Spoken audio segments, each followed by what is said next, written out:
right, guys, welcome to section 3.4, which is beyond cpctc.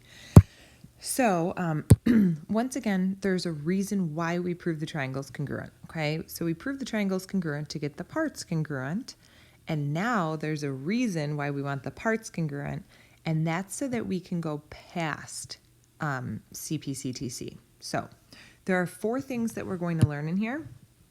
The first one is identifying what a median is of a triangle.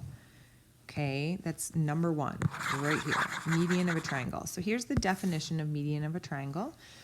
Because it is a definition, you are allowed to use it in a proof. I want this fatter. There we go. Medians are a line segment drawn from any vertex to the midpoint, right here, of the opposite side. Okay, go from the vertex to the middle of the opposite side. So if they tell you that this is a median, I know that that is the midpoint. Okay, so there's one of my medians.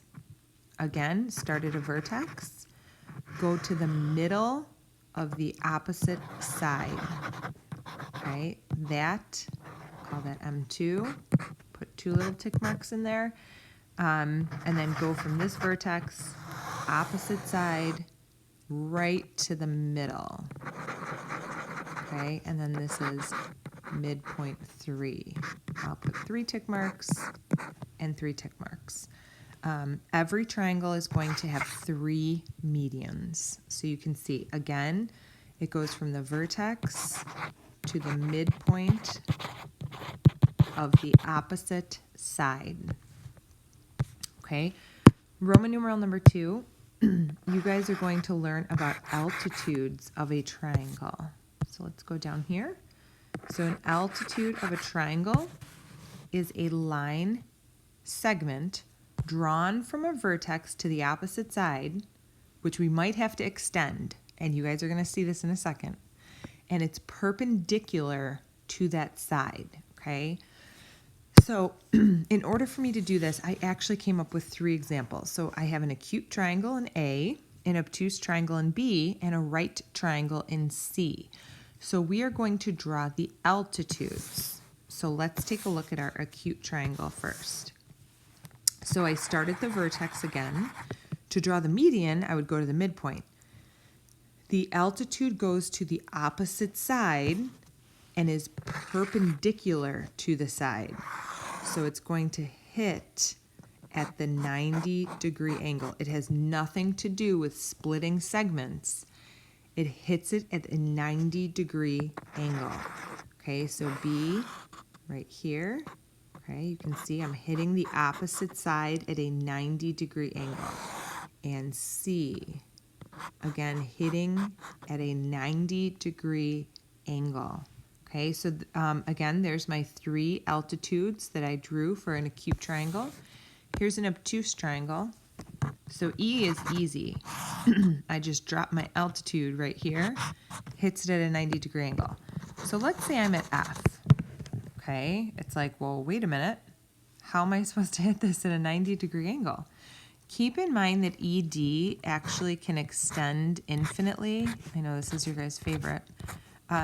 So we have this infinite side that will continue on. So the altitude of this side, okay, the altitude from vertex F to DE is actually outside the triangle.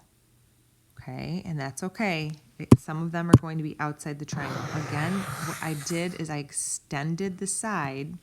So when I started at F, I could see that I could drop it outside the triangle. So an altitude can be dropped outside the triangle. We're going to do this again with D. So take a look at D. Again, if you'd like to trace the opposite side. So here's the opposite side from D. It's the other 2 letters, so F-E. Okay, so there it is. And I can drop my altitude right here, hits it at a 90-degree angle. So altitudes, again, so you can see what happens with an obtuse triangle. okay?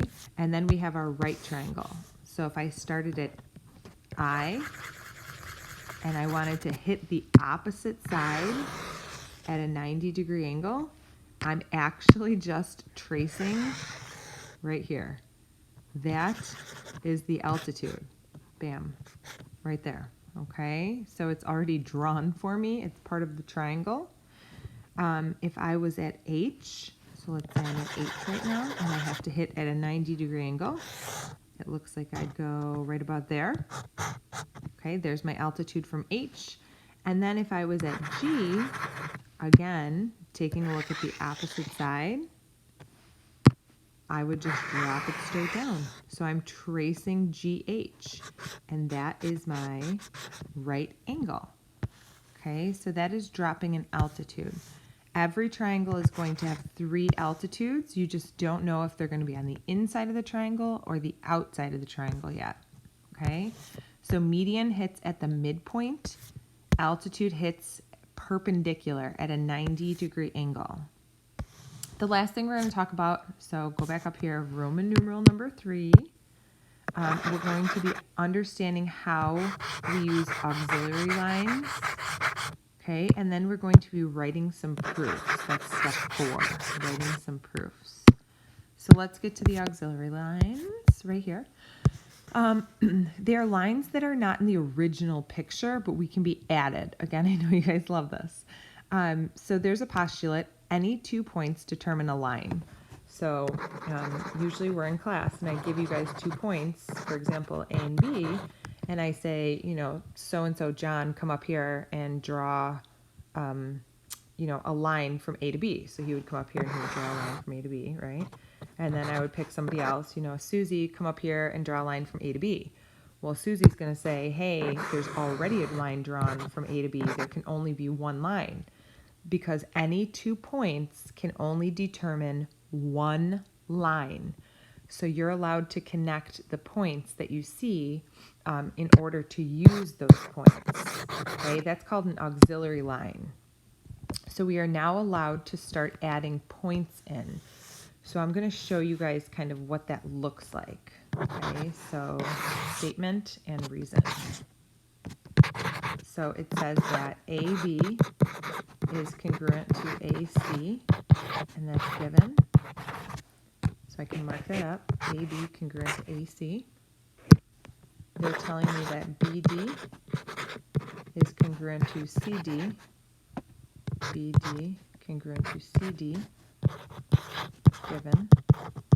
And they somehow want me to prove that angle ABD right here is congruent to angle ACD. Well, I remember Miss Botica saying, get the triangles congruent. And in this case, I actually don't see any triangles congruent. But can I make some triangles? And that's what we're going to be looking at here. Can I create a line drawn from A to D that's going to make my life easier?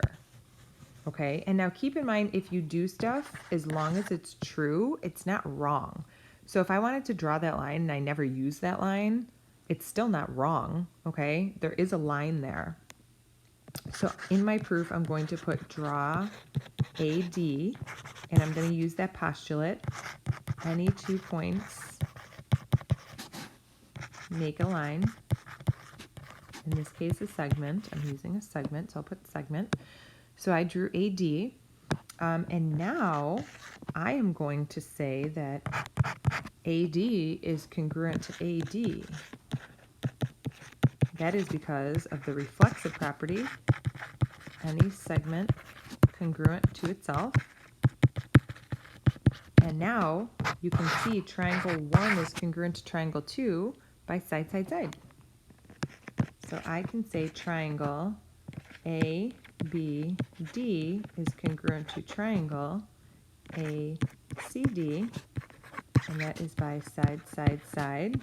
Step 1, 2, and 4. And once I know those triangles are congruent, I can say angle ABD is congruent to angle ACD because If triangles are congruent, then the corresponding parts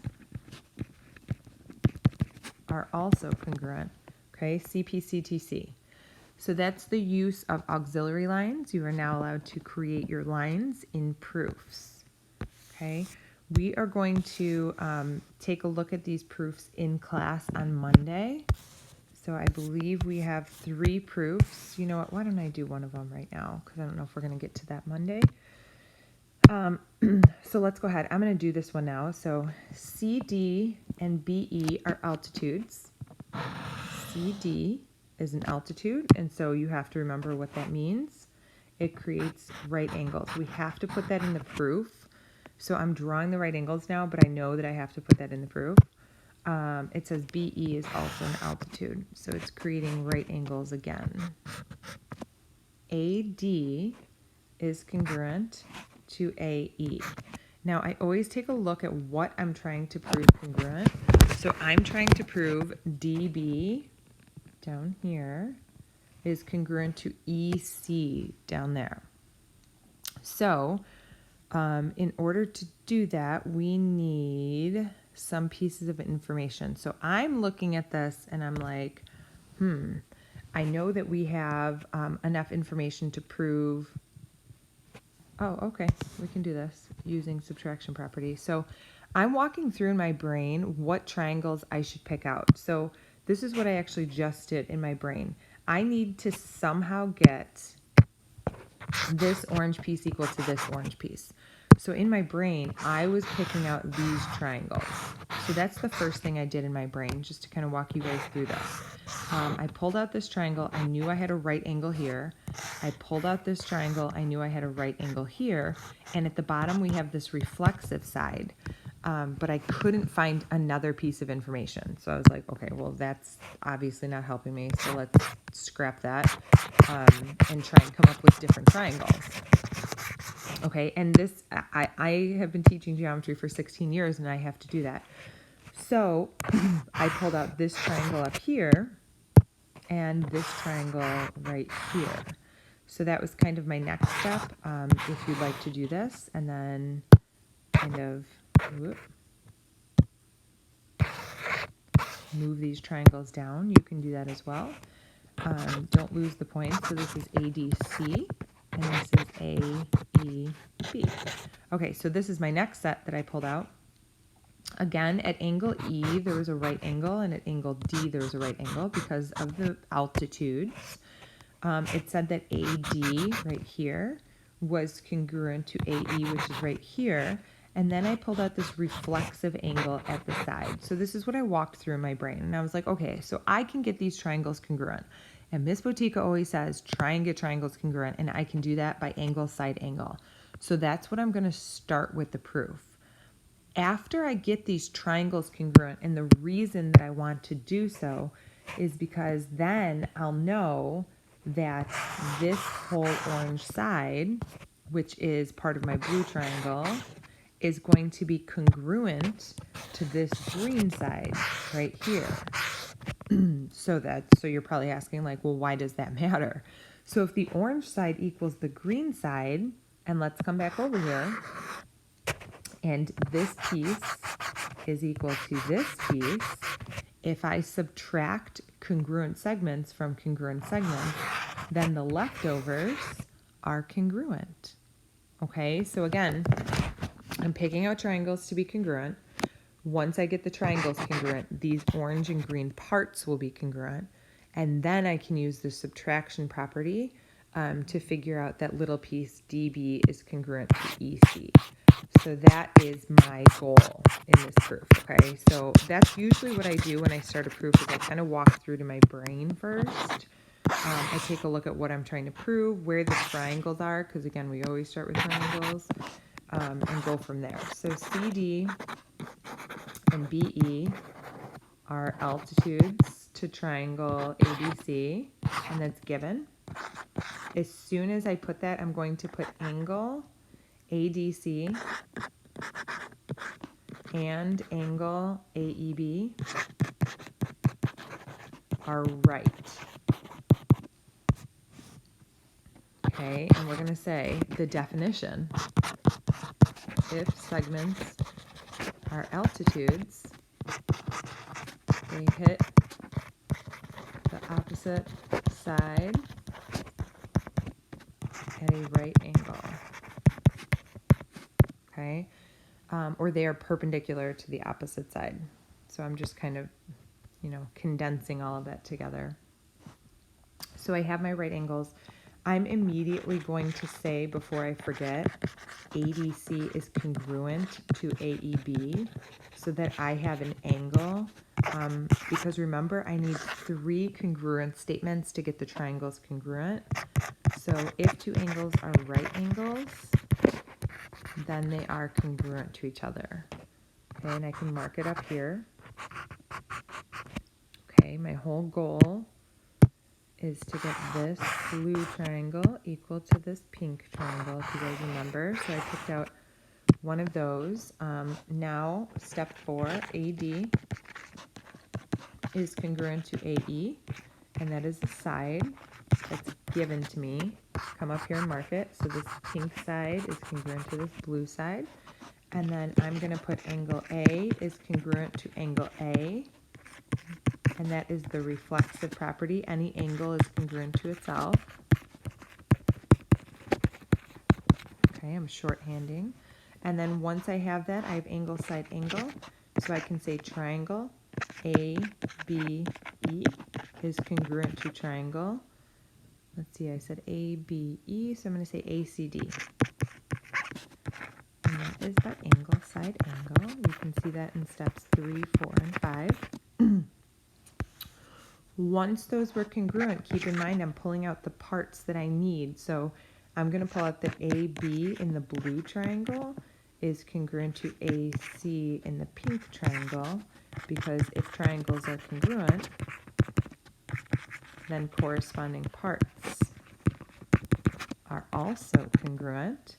And what's so special about that now is I can now say that DB is congruent to EC, because if congruent segments, which was in step 4, are subtracted from congruent segments, which we saw in step 7, then the differences are congruent. Okay, so again, proofs getting longer, just walking through them in your head, always looking for the triangles that you're trying to get congruent. You need 3 pieces of information to get your triangle congruent, using side, side, side, side, angle, or angle, side, angle. Okay, so far these are the only methods we have. Once you can get the triangles congruent, then you figure out what pieces of information you can use from those triangles to prove what you need to prove. So we will finish the next 2 proofs in class on Monday.